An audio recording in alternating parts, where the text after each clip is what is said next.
SIR আবহে তোলপাড় গোটা বাংলা। এসআইআর এর মাধ্যমে ভোটার লিস্ট থেকে বাদ দেওয়া হবে রোহিঙ্গা, অবৈধ বাংলাদেশি, মুসলমান ও মৃতদের নাম। এরই মাঝে আরো এক বড় খবর, যে খবর জানলে আপনি চমকে উঠতে পারেন। এবার বাংলায় মিলল মিয়ানমারের ভোটার। রয়েছে মিয়ানমারের সচিত্র পরিচয়পত্র। মিয়ানমার থেকে 2 মাস আগে এসে নাম বদলে হয়ে গিয়েছেন কৃষ্ণা দাস, রাম দাস। ঘটনাটা দক্ষিণ 24 পরগনার কাকদ্বীপে। এর মধ্যেই তারা তৈরি করে ফেলেছে আধার কার্ডও। মিয়ানমার থেকে আগত কৃষ্ণা দাস জানান, কাকদ্বীপে তিনি শ্বশুর বাড়িতে উঠেছেন। তিনি আগে থাকতেন মিয়ানমারের বার্মাতে। সেখান থেকে মিজোরাম হয়ে ভারতে প্রবেশ করেন, তারপর চলে আসেন কাকদ্বীপে। বর্তমানে তিনি 5 মাসের অন্তঃসত্ত্বা। কৃষ্ণা দাস তিনি কি বলছেন শুনবো। কাগজপত্র কি জমা দিতে পেরেছেন? হ্যাঁ, কি মানে দিদিমণিটা কি বলছে? কিছু বলি না, গরু দিছে। হ্যাঁ, গরু দিচ্ছে। আপনার এই কার্ড হয়েছে? হয়েছে। কাজ করে দিব গুলো হলো হন ইঞ্জেকশন মারলাম, গরু দিছে স্যার। আচ্ছা, ভ্যাকসিন দিয়েছে? দিছে। আচ্ছা, এখানে কোথায় থাকেন আপনি? হ্যাঁ, কোথায় থাকেন আপনি? আগে এখানে কোথায় থাকেন? গণেশপুর।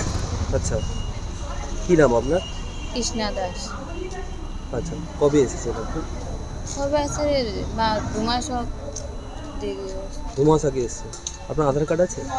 আধার কার্ড তুলে দিলাম, আমি নতুন আইলাম বাংলাদেশ থেকে আইলাম। আর কে এসছে? আর আমার বস। কিভাবে এলেন? কিভাবে আমার এখানে শান্তি না লাগে, এখানে আইলাম। এখানে আমার শ্বশুর আছে, কাকা শ্বশুর সঙ্গে আম খরচ এখানে সুবিধা নেই। কোথায় থাকতেন বাংলাদেশে? বাংলাদেশ মানে বর্মা, এখানে বর্মা কোনো জায়গা। হ্যাঁ, বর্মা।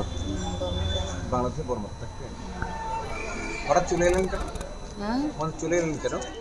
না আমার তিন এখানে তাইতো মরানো হয় শান্তি না লাগে এখানে আমার দেশত ইন্ডিয়ার দেশে চলছে।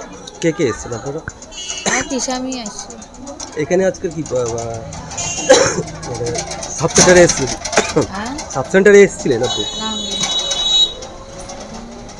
আমি এখানে হতে না জানি এই জন্য।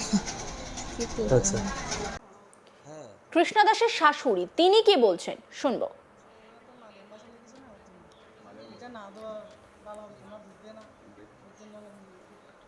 আমরা এসে 15 বছর হচ্ছে। আচ্ছা, এখানেই থাকেন? হ্যাঁ, এখানে থাকি। ভাড়ায়? ভাড়ায় থাকি, জায়গা নিয়েছি, ঘর করতে পারিনি, ঘর করবো।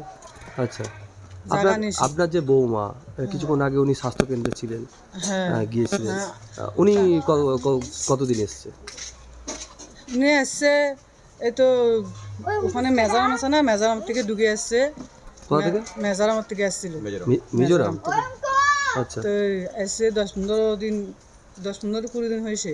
হুম, আমি বলছি কি কার্ড পাট তুলবো, আধার কার্ডটা তুলবো, আমার বৌমাকে একটু করে পোলিও কার্ডটা করে দিন, এরকম বলছিলাম। আচ্ছা, কাকে বলেছিলেন? আধার কার্ড? হ্যাঁ, আধার কার্ড নেই? আধার কার্ডটা করবেন? তুলে দিয়েছি, জমা দিয়েছি। কোথায় জমা দিয়েছেন? আমার স্বামী দিয়েছে, কোথায় জানি না, দিয়ে কোথায়? আসছে অন্য জায়গা একটাই দিয়ে আসছে। এখানে হ্যাঁ, এখানে থাকেন, আধার কার্ড অন্য জায়গায় করতে দিচ্ছেন? হুম, কাকে দিয়েছে বলুন? আমার স্বামী দিয়েছে, আমি জানি না সেটা।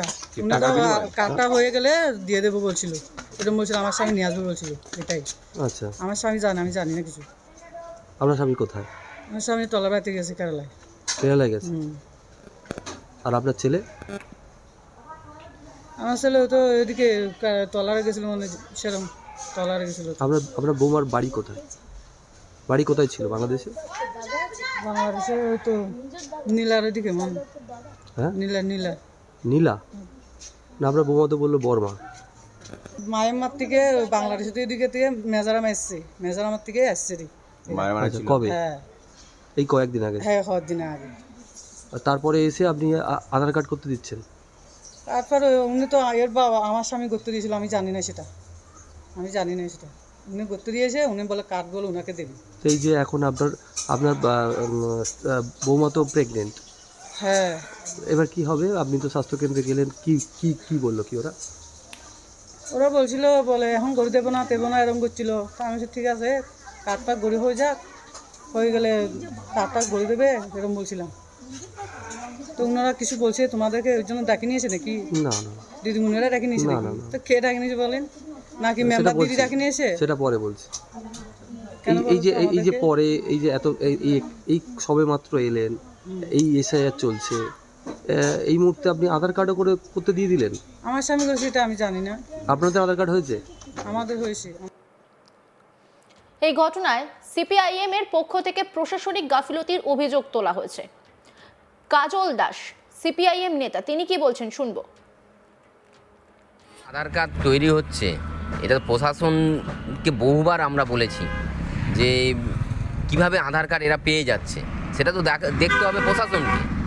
আর কিভাবে আমরা শুনছি কিভাবে ভাড়া নিয়ে থাকছে আসছে, ভাড়াতে থাকতে গেলে তো আইডেন্টি প্রুফ দরকার, বিশেষত আধার কার্ড দরকার বা ভোটার কার্ড দরকার। কিভাবে তারাও ভাড়াটি মালিকরা কিভাবে তাদেরকে রাখার ব্যবস্থা করে দিচ্ছে। আমরা যেটা পেলাম সদ্য কৃষ্ণা দাস, তার কাছে যে কাগজ দেখলাম সেটা মায়ানমারের। কি বলবেন?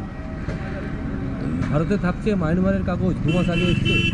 এটা প্রশাসনের গাফিলতি আছে, কিভাবে এই বাইরের কাগজ নিয়ে ঢুকে পড়ছে বা কিভাবে ঢুকছে বর্ডারের। সে আবার বলছে আধার কার্ড করতে দিয়েছে। প্রশাসনের গাফিলতি না থাকলে এইভাবে আধার কার্ড হয়ে যায় নাকি? তাহলে বর্ডার কতটা সুরক্ষিত? বর্ডার সুরক্ষিত নয়, বর্ডার থেকেই তো পাস হচ্ছে। যে বাড়িতে ভাড়া উঠেছিলেন সেই বাড়ির মালিক শিখা দাস, তিনি কি বলছেন শুনবো। পুলিন দাস কে হয়? আমার স্বামী হয়। আচ্ছা, আপনারা ঘর ভাড়ায় দেন?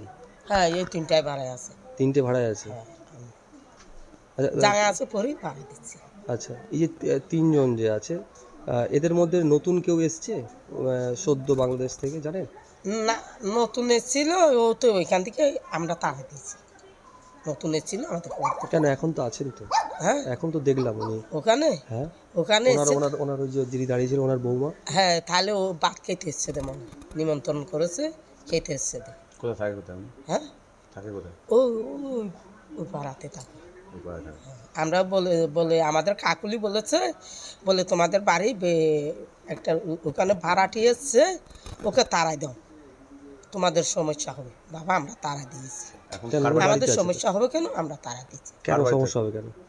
আপনারা কে থাকছে না থাকছে, আপনারা কাছে কোনো নথি রাখেন না? না, তাহলে আপনারা কিভাবে থাকতে দিচ্ছেন? না, এসছে ও বড় কেরালা চলে গেছে। আচ্ছা, এসি মতন ওর আমরা ওকে আবার তাড়া দিচ্ছি। কদিন আগে এসছে? কদিন আগে এসছে সেটা আমি মাস জানি। দুয়েক? হ্যাঁ মাস দুয়েক হবে। হ্যাঁ, ওরকম করে। এসেই বর কেরালায় চলে গেছে? হ্যাঁ, ওর কেরালা চলে গেছে। আচ্ছা, এখন অন্যান্য খবরের আপডেটের জন্য অবশ্যই নজর রাখুন আজ তাক বাংলার ইউটিউব স্ট্রিমিংয়ে। লাইক, কমেন্ট, শেয়ার এবং সাবস্ক্রাইব করতে ভুলবেন না।